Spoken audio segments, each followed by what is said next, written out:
Hi, listeners. This is a quick thank you for listening and for your ongoing support. If you're enjoying the program, please consider clicking the follow or subscribe button if you haven't done so already. It really helps us out. There's no better way to support us than doing that or sharing the show with a friend, colleague, family member, or any new or expecting parent in your life. It's totally appreciated. On with the show.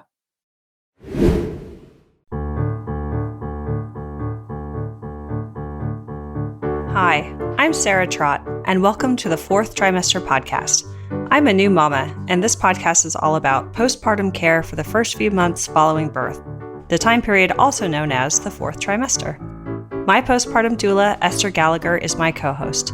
She's a mother, grandmother, perinatal educator, birth and postpartum care provider.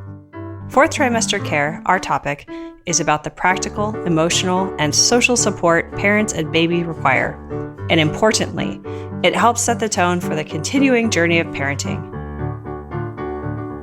Hi, this is Sarah Trott, and welcome back to the Fourth Trimester Podcast. I'm joined today by a special guest, Shari Stamps, who is someone who I met way back at a birth and baby fair, and I'm so pleased to have her on the show today.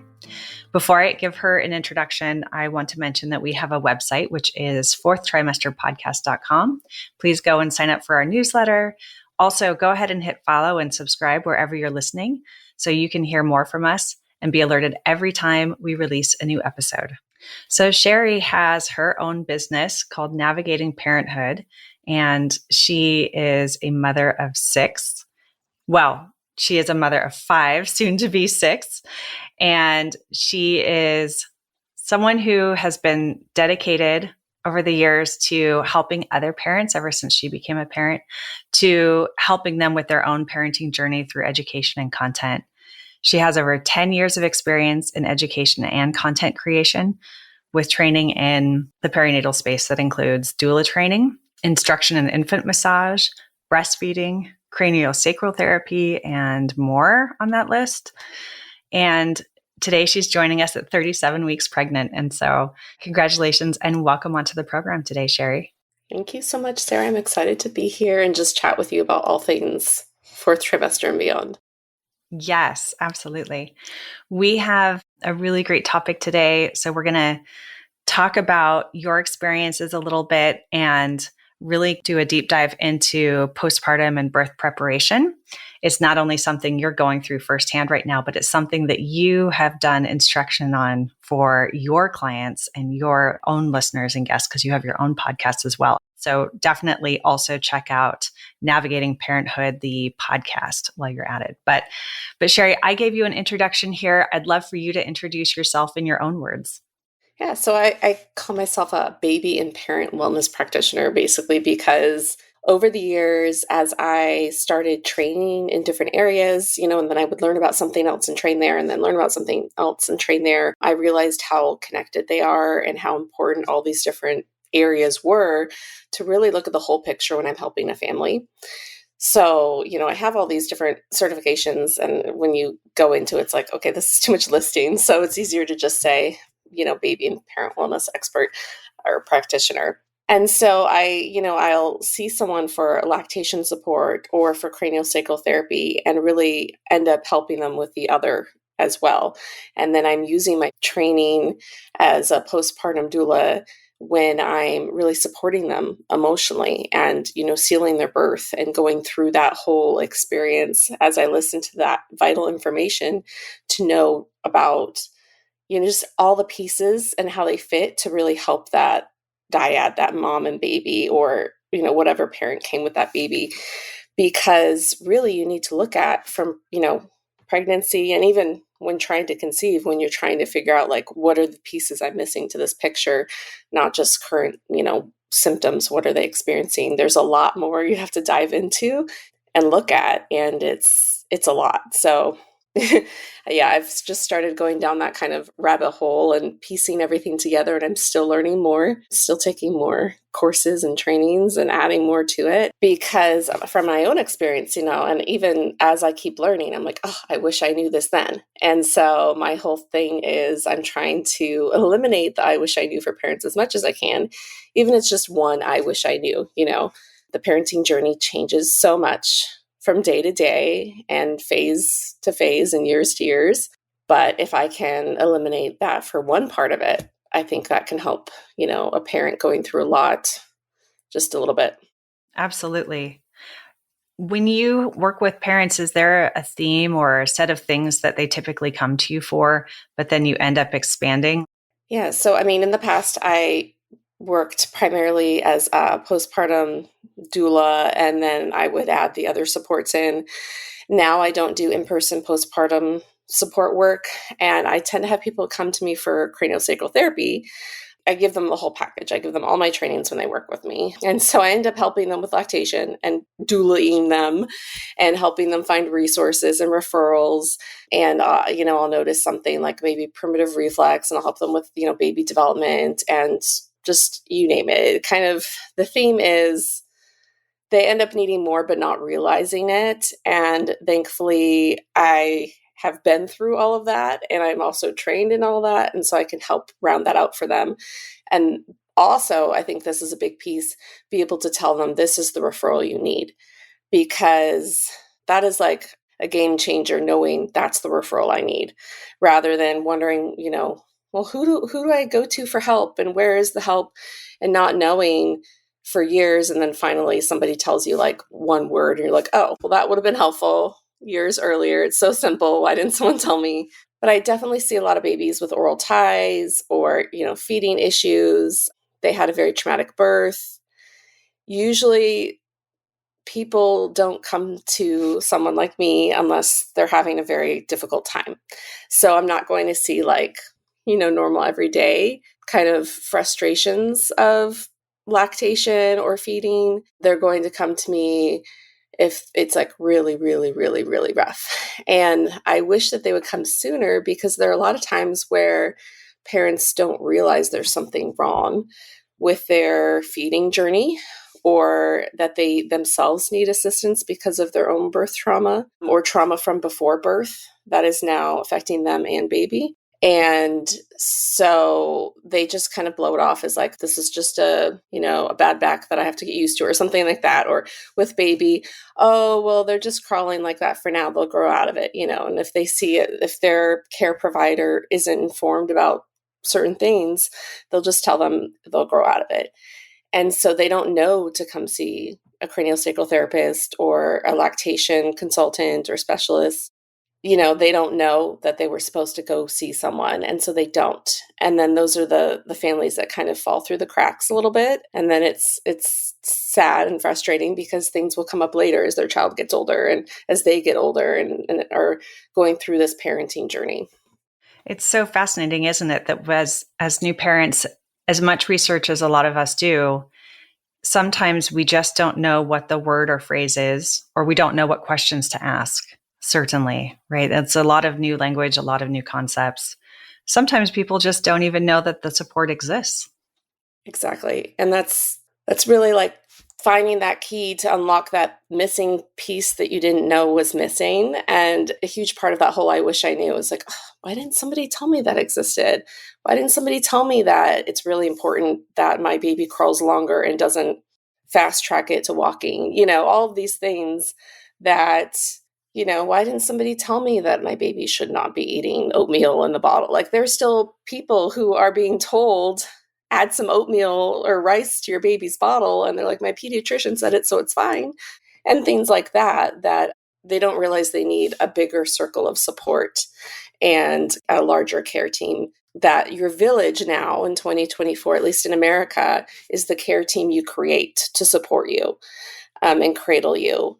And that goes beyond your own OB and the pediatrician. You need, their scope is it's only a certain area. They can't know everything. They have back-to-back patients, their training is different than someone who specializes in just lactation or just feeding or just craniosacral therapy, just chiropractic care and so on. And so and a dentist, a pediatric dentist. So you really need to add more people to your support team to ensure that you're getting that whole care. Mm-hmm. Truly, it's a mix of clinical and non-clinical support.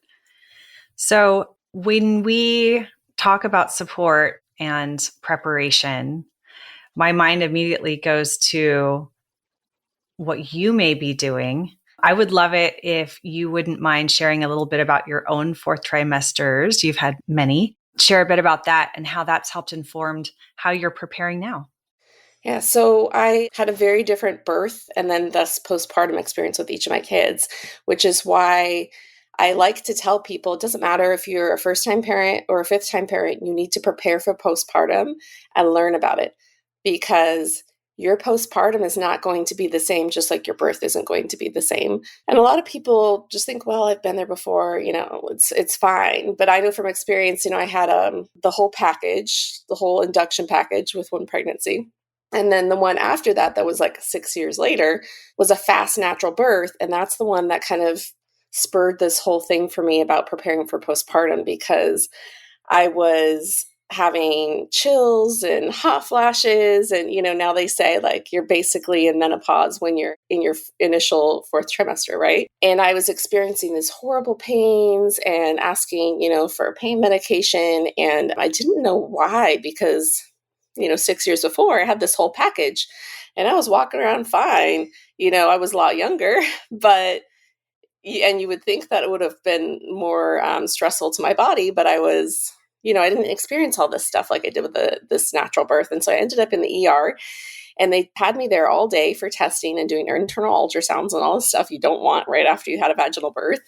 And, that you're not allowed to eat in the ER. I'm just there with my newborn, nursing. And at the end of the day, the doctors were like, we've concluded that this is just natural, like pains from having a fast labor. This is just natural, like normal postpartum. And so that for me was like, whoa, okay, now that was when I trained in postpartum. And I was like, this is nuts. Like, why aren't they telling me that I could expect this? Why aren't they talking about what to expect, period, actually? And, of course, I went in thinking, well, I'll feel the same postpartum as I did with my other birth, but no. So I started creating this postpartum prep program back then.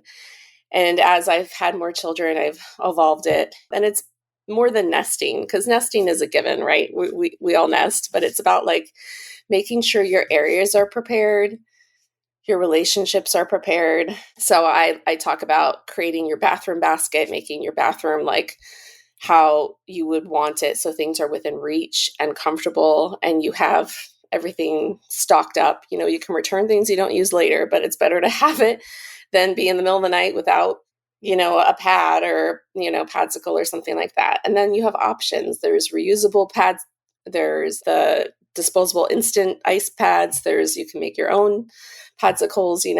There's so many more options now than there used to be. And then you, of course, want to set up your kitchen because you want to have all your warming teas and your warming foods. And if you haven't had your baby shower yet, people could bring you foods, or you can have like a little freezer stash making party or something like that.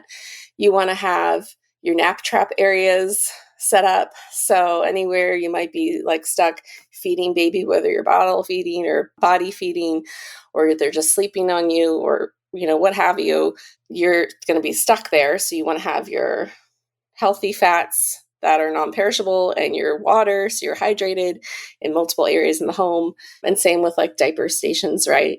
And then with relationships, you of course need to set your boundaries ahead of time with family and friends, discuss expectations with any, partners in your life, and then remind them that we're going to revisit this afterward because I'm going to be a different person after this birth, once I meet this baby. And that's something new parents don't always realize. Like I've had moms who are like, I'm never breastfeeding. My boobs are for me and my partner, right? And then they give birth and suddenly they're like full on breastfeeders. You just never know what kind of parent you're going to be. So it's really important to then check in with each other again afterward. And remind friends and family, like, check in with me later. I know I might have said, yeah, sure, come over when baby's born. But, when you've just had a baby, you will probably be feeling differently. And then I also like to set up, a care team, or tell people to set up a care team ahead of time, kind of like what I was mentioning, your village. So you want to make sure you have your mental health provider and that you're seeing them in pregnancy too. I'm not a big fan of the scale that they give you at the OB office because I feel like it misses a lot of information about perinatal mood and anxiety disorders. And by the time parents reach out for help, they're very desperate. And I don't feel like they're confident in filling out just like a paper like that sometimes. So it's really important to have this care team set up ahead of time, and also have both partners, because it can affect both partners, looking at signs in advance. And your care team could include like adding a house cleaner for your own mental health. Let's save up so we can have one once a month. Adding a doula, a postpartum doula, to really support you. And that's another person watching for signs of, perinatal mood anxiety disorders.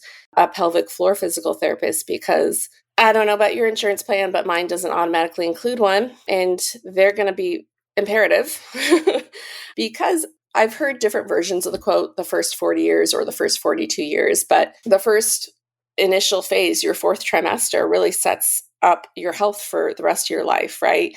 So, for instance, right now, I'm borderline gestational diabetes, and I need to watch out for having type 2 diabetes now after this pregnancy and in the rest of my life, because, it's not just a conditional, like, oh, I'm going to have this health issue right now and it's going to go away and I won't have to deal with it again. How I'm going to prepare for my postpartum now, and trying to be good about my nutrition and all of that in postpartum is really going to be imperative to when I'm a grandmother and trying to be healthy enough to really be there for my grandkids and my own kids. And so that's something I have to think about now. So you might say you might want a nutritionist who helps you with, making sure you're not completely depleted, and, craniosacral therapist, or if, you don't believe in that, other types of body work, they all do different things.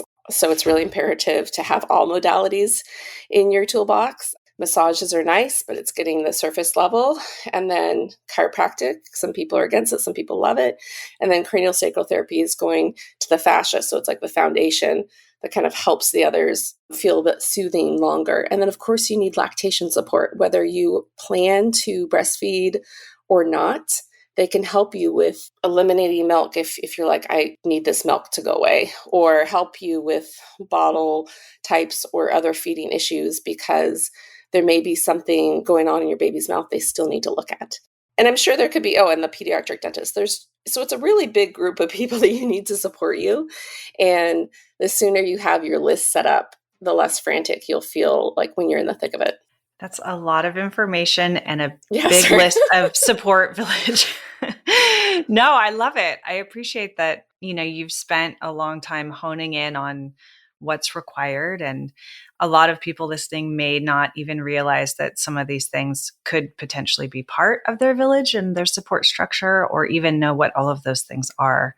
So we'll be sure to include lots of details in our show notes about this on our website on fourthtrimesterpodcast.com. So don't worry about scribbling it down. We'll have that all in the notes. But I want to kind of go back to this idea of putting your support structure in place. Like you yourself are doing this in your own life while you're still pregnant, right? And I think that's an interesting point to make. You're not waiting until baby's born to then start looking through websites or the phone book. No one uses a phone book anymore, but looking through directories to find resources. You're doing that ahead of the birth, right? And I've had lots of perinatal professionals on the program over the years. And one thing I hear lots of people say, OBGYNs or, lactation experts or early childhood development experts, people coming on the program saying, well, I've been doing this my whole life. So, I'm already ready. I can handle having a baby. And then when they go through the experience themselves, how eye-opening it is and how they realize they really do need a lot more support. Yeah, if you think that you have it covered just because you're an OB or a PT, you're in for an awakening, because that's why I suggest you're creating this village of a care support team, because not one person, like your OB is not going to know everything. Your pediatrician is not going to know everything. Your pediatric physical therapist will not know, your lactation consultant, none of them know everything. They're each a big piece of that pie and are very important to your family's ecosystem. And it's important that nobody says they know. If they think that they have it covered and know everything, that's a red flag. I hate to pick on pediatricians, but they get like 10 hours of lactation training. So if you go to your pediatrician asking them for lactation advice or feeding advice, I know you think, well, they're my pediatrician, but that's such a like vast area that they've had to learn in. So they only get so much information about certain things. And unfortunately, I think they feel like a lot of pressure that they have to answer and know everything instead of being honest and be like, well, that's not my specialty, unless they did get extra training in lactation or something else, and saying, well, how about, let me get you a referral list of lactation consultants, for instance, or, hey, you're worried about head shape. Well, I think it looks fine, but just in case, let me refer you to the PT. That's what we want a pediatrician to do. But sometimes you have to advocate. And sometimes you need to keep in mind that their training is not the same as this other person. So there's a reason there are specialties, because they're just honed in on that area. And that's why it's like, okay, even though you were an an OB knows about pregnancy and giving birth like in a medical system, but wouldn't necessarily know about home birth. And that doesn't mean you're going to know anything about your child's development necessarily and all the other flags to look for. So we really need to remember that we do need the support from other people. And there's a reason there are so many different modalities, and they all do different things. They're all super important. Yes. And despite you having so much experience and so much training yourself personally, I imagine you're putting the support structure in place for yourself. Yeah. I mean, and that's another thing. Like, I do craniosacral therapy, and people always ask, like, oh, do you do it on yourself? I'm like, I mean, I could, but I'd rather go see my own craniosacral therapist. You have limits when you're trying to work on yourself or even for your own child.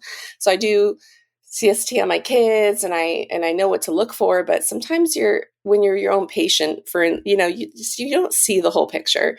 So you need to really still have that support.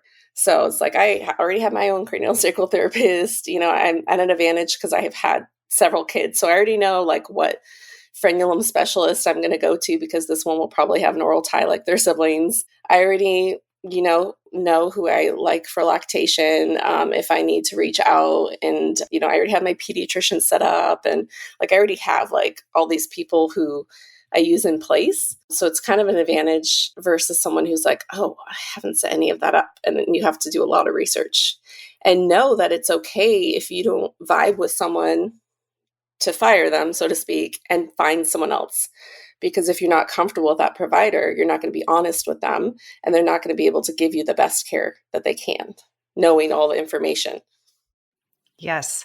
That reminds me, we have had guests come onto the program and talk about stories they've had with their clients where they'll say, well, did you find someone to support you with lactation? Or did you find someone to support you? Did you interview any postpartum doulas? And they'll say, well, I tried that, but I didn't really like them. And then that was it. Right. And the analogy was like, no, it's kind of like dating. Like, you, just because one didn't work out, it doesn't mean you give up. Like, go meet other people and find someone who you can really work well with. Don't give up. Yeah. And I think that's why it's helpful too, as providers, if we can have a resource list and just tell them like, I'm not backing any of these people saying use them, but to give you a starting point, because I know how exhausting it is just to even do the search, just so that you can have something to start from. And then you can ask each of them like, hey, do you have any recommendations outside of yourself? Like, if they're a good postpartum doula, they'll give you other recommendations too. They're not going to just if they get super offended, then like, okay, maybe this isn't the vibe I want in my home anyway. Right. So I think that's very helpful, because families, even without having to go see all these people, which is a lot, the appointments are a lot in postpartum, and it is draining, just the appointments. It's like, I just want to stay home. I don't want to go to this, these frequent checks and all these things and watch them poke my baby with, getting all these shots. It's hard, all the initial testing they have to do when a baby's born. It's hard on new parents. You're like, I just want to cuddle and be in my cocoon. So helping them by providing the resources, and hopefully like maybe resources that are near each other that can book them, get sessions over with them the same day or something like that, I think alleviates a little bit of that stress, because it's all very overwhelming whether that they only need to think of one appointment or 20. Mm-hmm. And having providers come to you in your own home is a really good point, if possible. I like that point. Yeah. Well, tell me more. Tell me what tends to come up when you're working with people postpartum. Any of the gotchas or things that, really comes up for you that you wish you'd known, right? You talked about saving people from gosh, I wish I knew if, and I'm sure it's everything under the sun. But if there are a few that you really want to share, I want to definitely give you the opportunity to help share that information. Yeah, there really are so many things. I would say with my first, it was just even knowing what perinatal mood anxiety disorders are. That was something that wasn't very known back then. And I would, try to talk to friends and I lost friendships because they didn't notice like, hey, this isn't her. And here I was trying to confide these things that I felt like, I don't know why I'm feeling this way or thinking this way. And I, reached out to therapists and they didn't really know about it. They didn't have any way of support. And so it wasn't until I did my own training that I learned, oh my gosh, I can put a word to it now. And just being able to put a word to it and know what to call it is healing. And that was so helpful. And so then I volunteered with Postpartum Support International, which is a resource I think everyone should know about because they have free online communities. Because I've had several clients who have been going through perinatal mood anxiety disorders.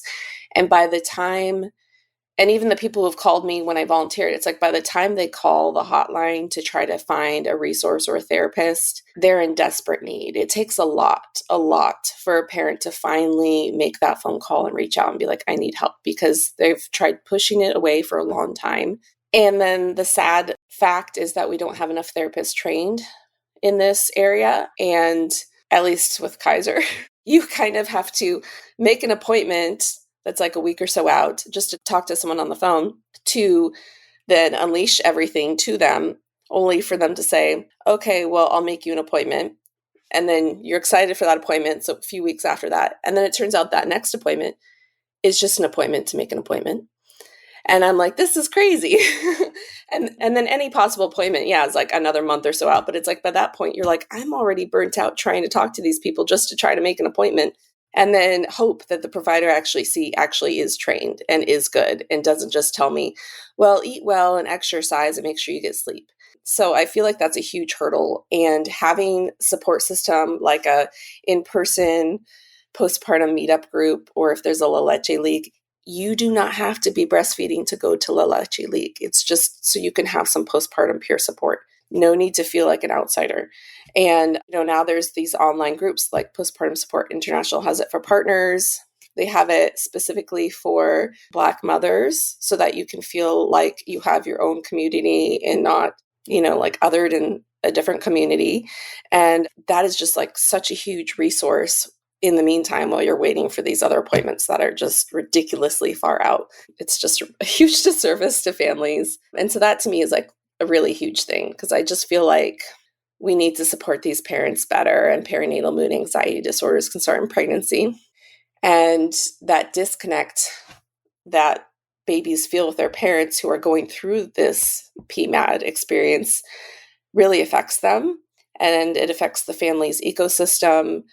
And I mean, for the fourth trimester and the postpartum years are the foundation for so much. It's, as a civilization, we should be wanting to support it more, because that's really like the future of families and the future of leaders and the adults who are going to be walking around in the world.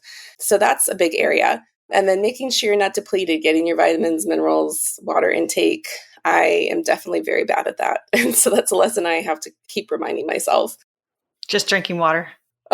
Water, but paired with because you can drink water and it'll just go through you and you're not actually hydrating yourself if you don't have the right minerals to retain the water. So that's important.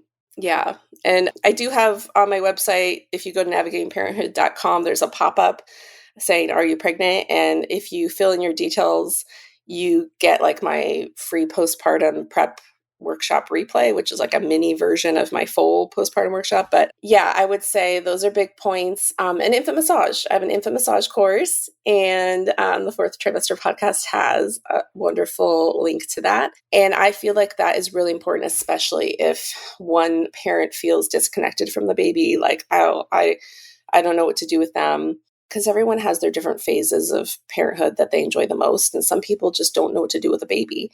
And I've had parents who had PMAD and were very disconnected from their baby, and infant massage helped them to find that connection, because you're doing that skin to skin that releases oxytocin for you and baby, which helps them gain weight because they're happy, they're feeding better, helps relieve tension in their body. It's great if you have a gassy, colicky baby.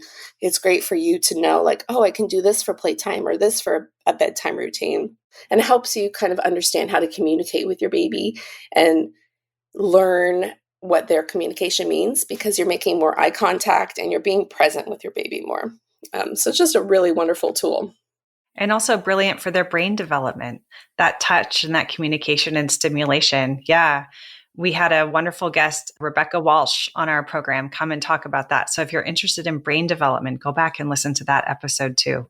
Definitely, because it's not just massaging the baby. There's also different movements and reflexology. And so things like, crossing the arms and the legs to connect the different sides of the brain, and also get them prepared for things like crawling. And, obviously tummy time is important, and you can incorporate tummy time if you're doing like a back massage. Yeah, like you said, it's all very important. It's all connected when it comes to a baby for their brain development and physical development, and attachment is a huge part of development. So it's just a really great tool to have as a parent. I couldn't agree more. Well, Shari, you've been such a wonderful guest, a wealth of information. There's more information on your website, which is navigatingparenthood.com. And you can also go to our website, fourthtrimesterpodcast.com/Shari, SHARI. And that will take you to more information and her courses, which you can find online. I believe they're on demand, which is very helpful for a busy parent. And you can also follow her on Instagram and find all her socials. We'll put them in the article that goes with this podcast as well. And don't forget to listen to her podcast and sign up. We'll put a link to that as well. So Shari, thank you so much for being a guest. I'm going to ask if there's any final words you want to share with our listeners. Well, thank you so much for having me. I guess the last thing I would say is just remember that you are more than enough, that you are loved, and you are an incredibly valuable person. And I don't want you to forget that. And you're never alone in a lot of the things that you're feeling. Beautiful. Thank you so much, Shari. And we'll see you next time on the Fourth Trimester Podcast.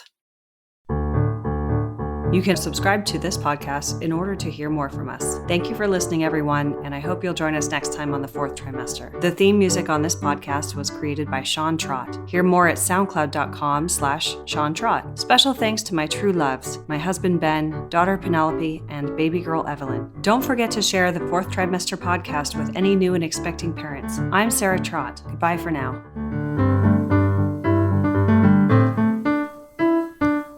Hello again, bicycle man. I know you're doing all that you can. I wrote the song, simple and true. I wrote the song, I'll sing a song for you.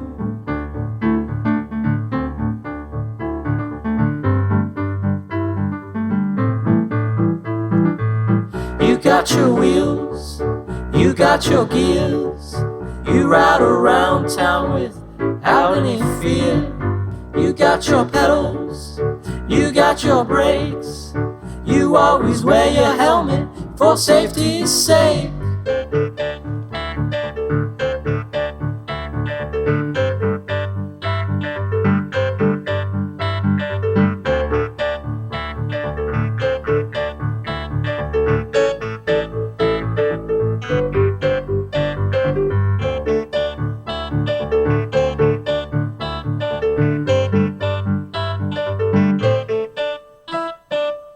Hello again, bicycle man.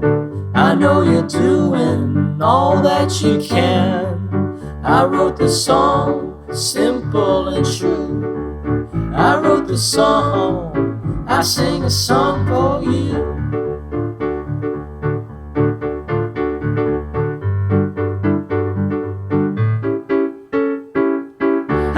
hello again, bicycle man. I know you're doing the best that you can. I wrote the song, simple and true. I wrote the song, I sing a song for you.